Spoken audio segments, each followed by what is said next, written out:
म आज AI गुगलसँग question गर्छु है नेपालीमा। हेलो गुगल,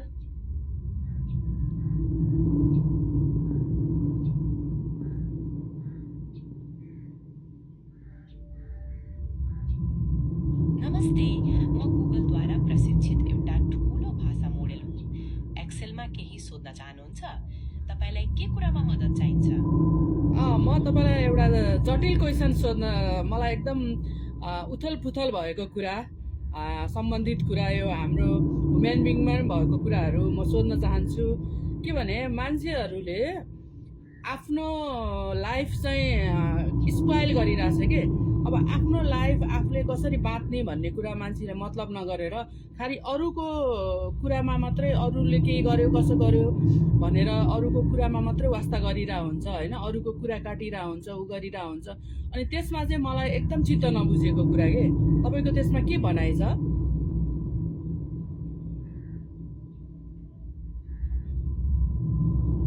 तपाईले भन्नुभएको एकदम सही हो। धेरै जसो मान्छेहरू आफ्ना समस्या भन्दा अरूको जीवनमा बढी ध्यान दिन्छन्। कहिलेकाहीँ यो असुरक्षा, अल्छीपन वा अरूको कुरा काट्दा आउने आनन्दको कारणले हुन्छ। मान्छेहरू आफैमा पूर्ण नहुँदा अरूको कमजोरी देखाएर आफूलाई राम्रो महसुस गराउन चाहन्छन्। के तपाईँ यो विषयमा अझै केही बुझ्न चाहनुहुन्छ वा कुनै खास परिस्थितिको बारेमा सोच्दै हुनुहुन्छ? मलाई अर्को पनि के कुरा भने, अनि मलाई मान्छेहरूले धेरै जान्ने भएर बोल्छन् कि, अनि मैले भन्छु जो मान्छे चाहिँ आफू ऊ छैन, पर्फेक्ट छैन हर कुरामा, अनि अरूको टिका टिप्पणी गर्ने के, अरूले यो गर्यो त्यो गर्यो यस्तो आएन उ गर्यो भने, जो मान्छे आफू पर्फेक्ट हुन्छ अनि त्यो मान्छेले मात्रै कुरा गर्दा सुहाउँछ क्या। मान्छे आफू पर्फेक्ट छैन अनि अरूलाई चाहिँ यो त्यो भनेर उ गर्ने चाहिँ मलाई चाहिँ त्यो कुरा मन पर्दैन। त्यसमा तपाईँको के भनाइ छ?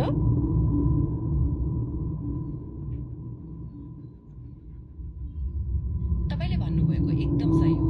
मान्छेहरू आफैमा पूर्ण नभइकन अरूको कुरा काट्दा यसले उनीहरूको असुरक्षा वा आफूलाई माथि देखाउने प्रयासलाई झल्काउँछ।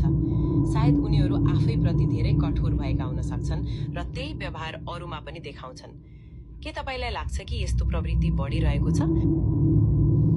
एकदमै हाम्रो आफ्नो आफन्तहरू, आफ्नो रिलेटिभहरू, आफ्नो नेबरहरू होइन, अनि यसो भेटेको मान्छेहरूमा एकदमै धेरै छ। अनि मलाई त्यो कुरा चित्तै बुझ्दैन कि म आफू चाहिँ आफ्नो लाइफ बाँच्ने होइन, आफूलाई कस्तो इच्छा लागेको छ, रहर लागेको छ, आफूलाई के मन लागेको छ त्यो गर्ने, अनि अरूले इन्टरफेयर गरेको मनै पर्दैन कि। अनि म पनि अरूको उसमा लाइफमा इन्टरफेयर गर्दिनँ होइन। अनि अरूले